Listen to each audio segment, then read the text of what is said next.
Thank you, Rose. Thank you, everybody. Hello. I'm very sad I can't be with you in person, but this is the next best thing. So thank you, Olga, for inviting me, and thank you, everybody, for bringing us together.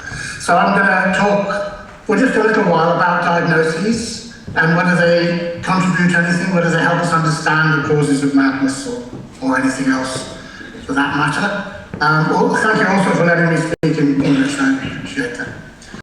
So just to get the advertising out of the way, there's a couple of quite relevant books here, one by Lucy, who you met this morning, if you hadn't met her before, and one by myself and Pete Sons, which are quite small and cheap books which can be used for clients and patients, which spell out in a little more detail some of the things I'm going to be covering very quickly today.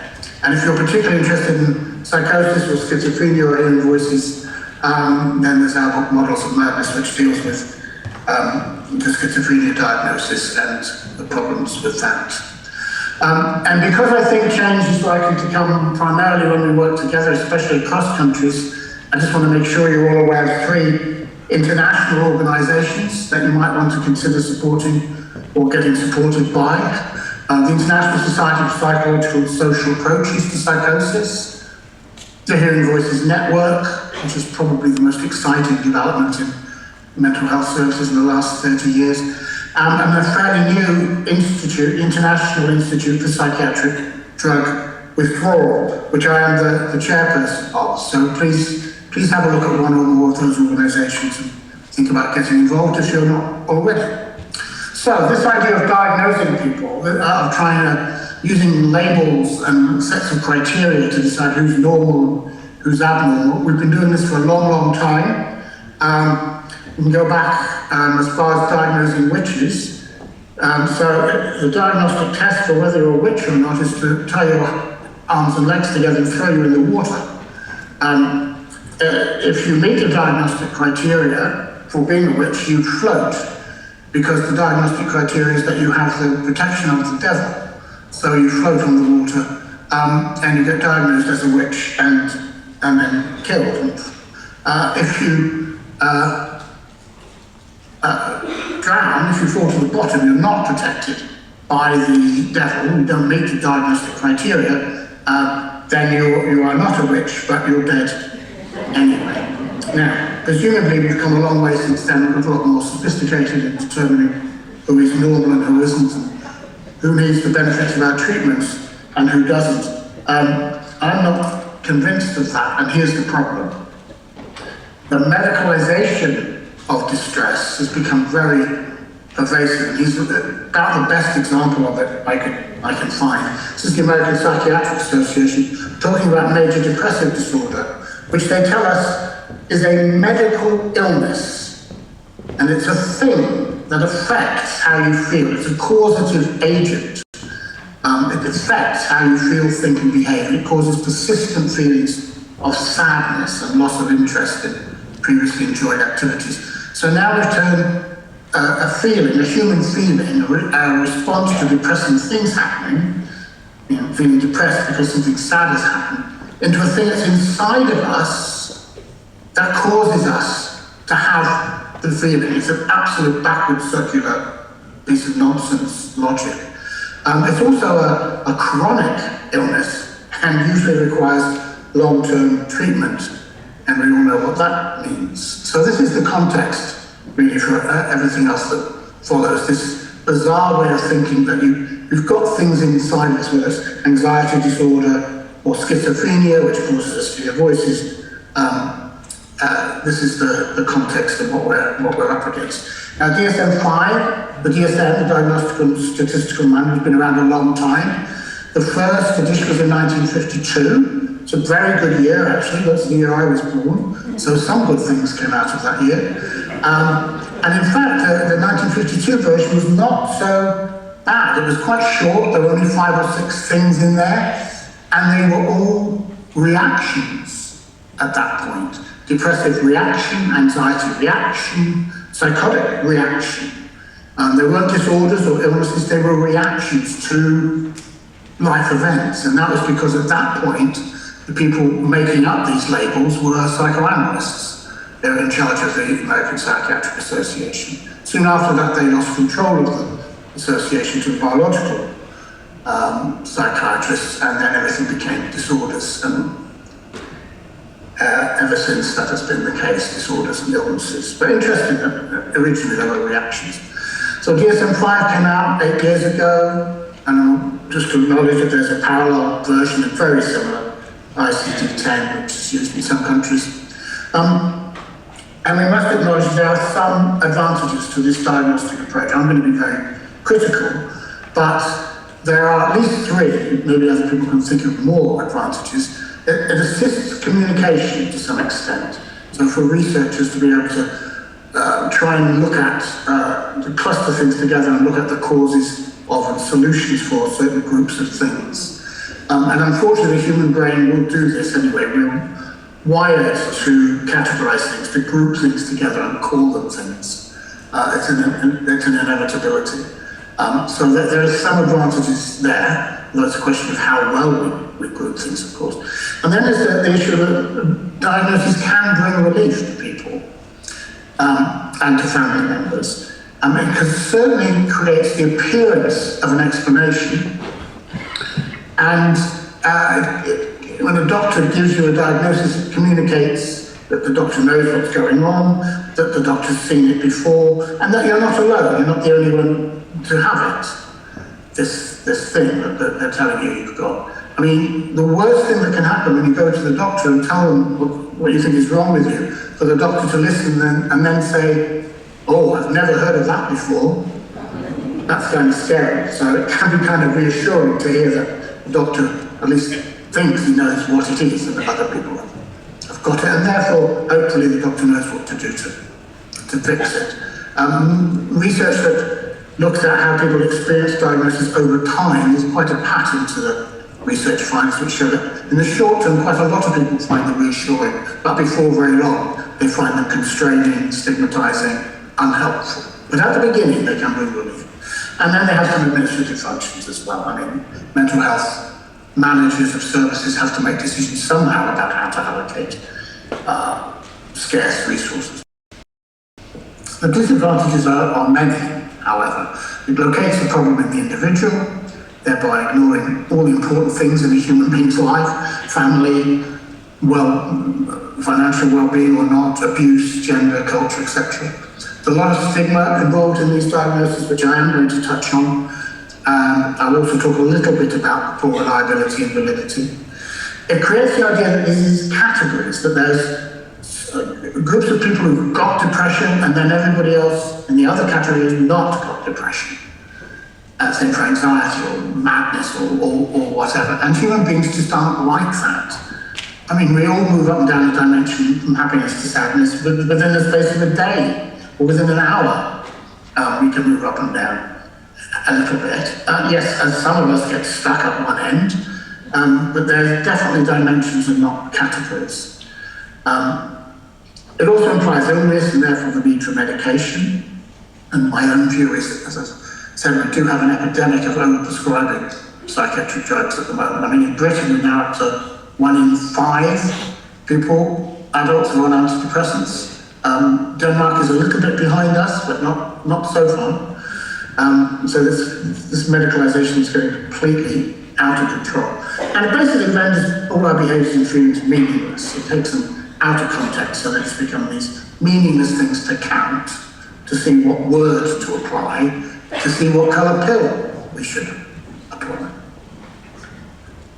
Now, Dr. Alan Francis is the chairperson of the previous DSM, so he's quite a useful person to go to when it comes to critiquing our current DSM, DSM-5. He talked about this being the saddest moment in his life, his 45-year career, when the DSM-5 was published.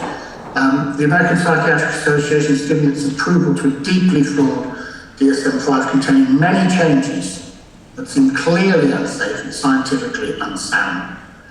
My best advice to clinicians is to be skeptical and don't follow DSM-5 blindly down a road likely to lead to massive overdiagnosis and harmful overmedication. In case you haven't had your hand on the DSM-5, it is about 20 times longer than DSM-1, I think it's 700 or 800 pages, and I haven't counted how many disorders there are, but as I say to my students, if you're not in the DSM-5 on at least 2 pages, then you need to get a life, because it's not possible to escape the ever-broadening net. So, just a little bit more about Francis. He talks about the dependence on the publishing profits that the American Psychiatric Association has, and that dependence was so great that they were about to miss their deadlines, which would mean they would lose a lot of money. So instead of expanding their deadlines, they just cancelled all the research that was supposed to happen to verify the validity and reliability of these diagnoses, which are going to be used on millions of people. It's truly quite astonishing. And here's a measure of the extent of the drug company influence over DSM-5. I mean, we know it's pervasive, the influence of the drug companies over research, services, and everything. But specifically on DSM-5, 56% of all the people, all the experts who contributed to these panels making up these diagnoses had financial ties to the drug companies. And that included all of the contributors to the sections on mood disorders, depression, and schizophrenia. Every one of them was drug company funded, one way or the other. And just a final note, no one, not even one biological test is ready for inclusion in the criteria sets for DSM-5. So after all of these years, and all the millions of pounds been spent researching these issues, there's still not a single biological marker for a single diagnosis anywhere in the field of psychiatry. And I think that says a lot. Just two, I think, many examples that Francis came up with as major problems, the worst changes. His top two were disruptive mood regulation disorder, which basically means any kid throwing a temper tantrum now can have a diagnosis. So it's a mental illness to get really upset and throw your toys around and scream at your parents. And then there's the idea that normal grief is now major depressive disorder, thus medicalising necessary emotional reactions to the loss of a loved one, substituting pills for the deep consolations of family, friends, religion, and the resiliency that comes with time and the acceptance of the limitations of life. That's quite beautifully written, actually.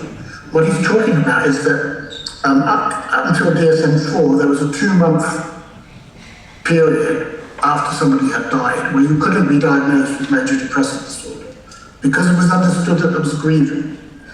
Yes, it's arbitrary, it should be 2 months, 1 month, 3 months, there's no right answer to that, but at least there was some acknowledgement that there's a period whereby being sad is not a disorder. And DSM-5 removed that, just got rid of it, and so that you can now be diagnosed with major depressive disorder the first day of your grieving process. And their justification was they didn't want to deprive people of the benefits of antidepressants. Makes me quite cross. So, I mean, the criticism of the diagnostic system, and DSM-5 in particular, has come from many directions. In Britain, I mean, the NHS doesn't often make these sorts of statements. In 2007, that talked about the depression, but actually, so this isn't the NHS specifically, it's the National Institute for Health Clinical Excellence that writes out guidelines for the NHS. Depression, quote, is too broad and heterogeneous a category. Limited validity as a basis for effective treatment plans.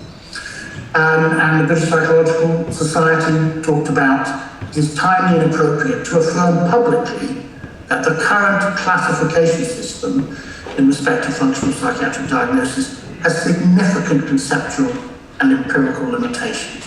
And consequently, there's a need for a paradigm shift in relation to the experiences that these diagnoses refer to, towards a conceptual system not based on a disease model. And I know that you've been listening to Lucy this morning talk about at least one different way of conceptualizing all of this and responding to this call to action for a complete overhaul of the way we think about emotional distress. So just to bring some of that to life, as it were, in my own field is primarily psychosis and schizophrenia, just to illustrate just how unscientific some of these labels are. here's where we've got to in DSM-5 after 50 years of research trying to establish a scientific set of criteria to determine who has got schizophrenia and who has not got schizophrenia. This is where we're up to. There's 5 types of 5 groups, if you like, of symptoms, but you only need 2 of them. So I'm going to use Lucy. I know Lucy's watching. So Lucy, today I'm going to give you hallucinations and delusions, but nothing else. I'll take thought disorder and catatonia, and nothing else. So now Lucy and I have nothing in common, but we have the same diagnosis. Now, in any other scientific discipline, or perhaps if I was going to be rude, I should say, in any scientific discipline, such a category would be just immediately discarded as a disjunctive category, scientifically meaningless. And this, however, is not just an academic point about reliability. This word destroys people's lives.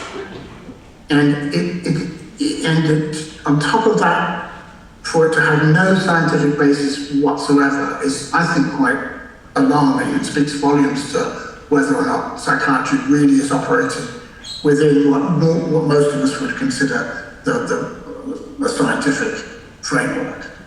That's a big question.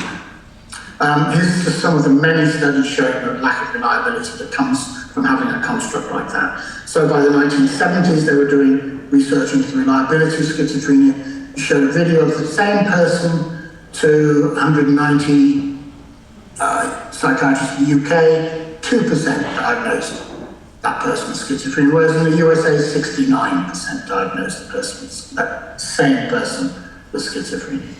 By 1992, there were 16 diagnostic systems for schizophrenia, which says a lot by itself, doesn't it? But somebody decided to take 248 patients and see how many each of those diagnostic systems, how many people would get diagnosed with schizophrenia using those systems, and the answer was between 1 and 203.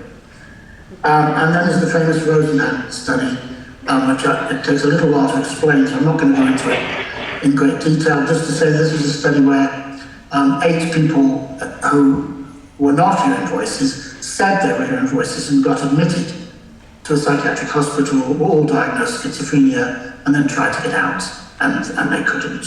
I mean, bad joke is obviously they're not still there, but it took them a long time to get out. But there was one group of people there who recognised that these were fakes, they were not real patients, and that was the other patients.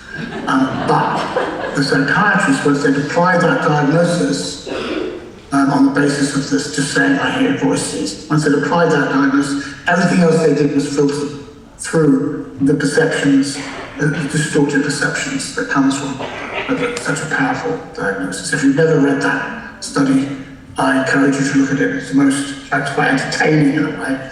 It's also very sad, but it's probably the best psychological experiment ever conducted to my way of thinking. There's also, I can't go into them, but just to acknowledge these major cross-cultural issues around ethnicity, cultural norms, to be able to, the subjective judgments about what is and isn't a symptom in different cultures. There's just huge conceptual difficulties there, leading to things like, in the UK, Afro-Caribbean people are up to 12 times more likely to be given a diagnosis of schizophrenia than white people. In fact, if you're Irish in England, you're 3 or 4 times more likely to be given a diagnosis of schizophrenia. And there's this very long history of psychiatric diagnosis being used to disguise the effects of racism. Because there are some studies showing that Afro-Caribbean do have a higher proportion, a higher rate of psychosis in Britain and in other countries, but there are reasons for that, other than having a higher rate of mental illness. So there's a long history of psychiatric diagnosis used to disguise the effects of racism while perpetuating racism. Going back, you can probably go further back, but you can certainly go back to before the Civil War in the United States, where there was a mental illness called drapetomania, and there's only one symptom, and the symptom was, it was only applied to slaves, and the symptom was running away from slavery. That was the symptom, and the explanation for the slaves running away was that they had an illness called drapetomania that made them run away. It's quite astonishing, but I'm not convinced we've moved so far on from that. So the rest of the time I've got, I want to talk about diagnosis and stigma, because the damage done by these labels is quite profound. So it's not just that they're unscientific, they are dangerous. So if we look again now at schizophrenia, it's a huge list of attributes made by people with a diagnosis of schizophrenia. The three most powerful and most common ones are that schizophrenics are not responsible for their actions. They're dangerously violent and they're unpredictable. And that is a very powerful, toxic combination of things. So, hello, I'm John. I get very violent from time to time. There's no way to predict when I'm going to be violent, and when I am violent, I'm not responsible. Would you like to be my friend? Or would you like to employ me? It's life-destroying. There's quite a few studies showing that this sort of stigma is more distressing to people than the problems they have that got them the diagnosis in the first place. Now, there's been a lot of money spent, primarily by drug companies, on trying to counter this destigmatization. And it's just important, I think, for you all to know that these destigmatization programs that run on the mental illness is an illness like any other idea, you know. It's like diabetes or for you to know that this is having an absolutely negative effect. It is not improving anything. It's well-intentioned, perhaps. It's intended to bestow the dignity of the sickness role, because we tend to be nice to people if we see them as ill. And it's intended to remove blame by teaching the public that people are not responsible for their actions. You can't be cross with people if they're not responsible. The problem with that is you can't also have a proper relationship with somebody if you genuinely believe they're not responsible for their actions. That's a bit of a complicated one, but and certainly consistent with the dominant biogenetic ideology. So these campaigns supposedly meant to reduce stigma are often funded by drug companies. So we've done a few studies and a few reviews of the literature around whether it's actually true that teaching people to think like biological psychiatrists reduces stigma, and the opposite is the case. The last time we did a systematic review, 90% of studies showed that biogenetic causal beliefs make attitudes worse, and the opposite for psychosocial beliefs. And that's not really difficult to understand if you think about telling someone that someone's brain or their genes are dysfunctional or inferior. It's a permanent state of affairs, it's unalterable, there's got inferiority built into it, it's certainly got difference built into it, and it's not hard to understand why these beliefs create fear. Also, the diagnoses themselves, and experiments where you can get people to start using diagnoses, yes, it increases belief in biogenetic causes, but it also increases a few other things like perceived dangerousness, unpredictability, lack of responsibility, we talk about lack of humanity, the perceived severity of the problem, perceived dependency, and here's the important one, really important, pessimism about recovery. So that person's unalterably ill, they're never going to get better. Fear, rejection, desire for distance. So I guess I'm trying to stress the point, there's not only no science behind these labels, they are actively dangerous.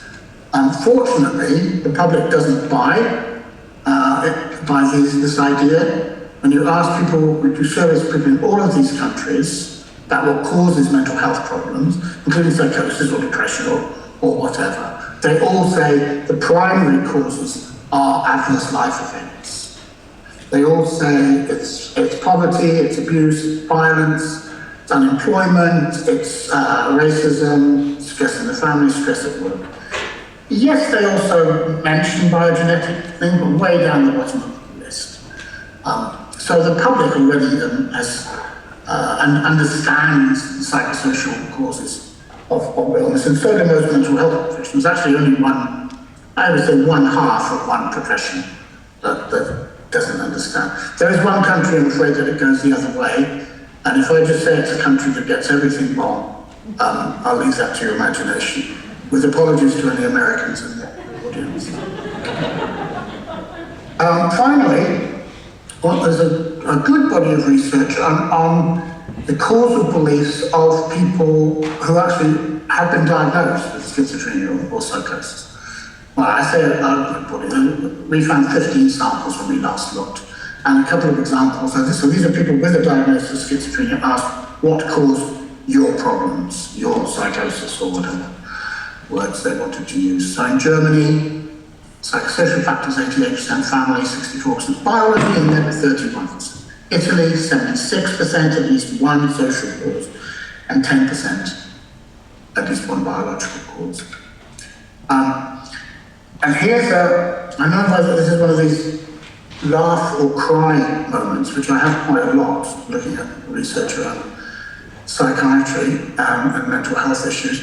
So here's a study that found almost all these people, this was an international study of 306 typical schizophrenics, a dreadful construct, but there you go, who did not believe they had an illness. They thought their difficulties were caused by social events in their lives. They did not have an illness.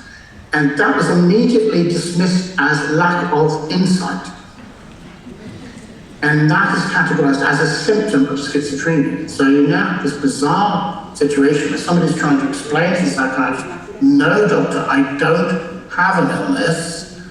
This is what I'm experiencing relates to things that have happened in my life. And the doctor sits there and goes, that's absolute proof that I'm right and you're wrong.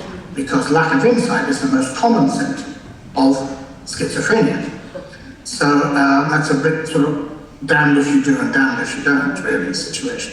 And it now gets really entertaining because they've given this lack of insight a medical sounding word called anosognosia to make it sound like this is an illness in its own right, this determination to disagree with your psychiatrist, really. And then, and this is where it gets really, I don't know whether to laugh or cry, then they have claimed that they have found the part of the brain that causes you to have this lack of insight, that causes you to disagree with your psychiatrist. Damage to the prefrontal and parietal areas together make anosognosia especially likely. Anosognosia, or lack of awareness of illness, that has an anatomical basis and is caused by damage to the brain by the disease process. And I invite you to laugh or cry as you see fit.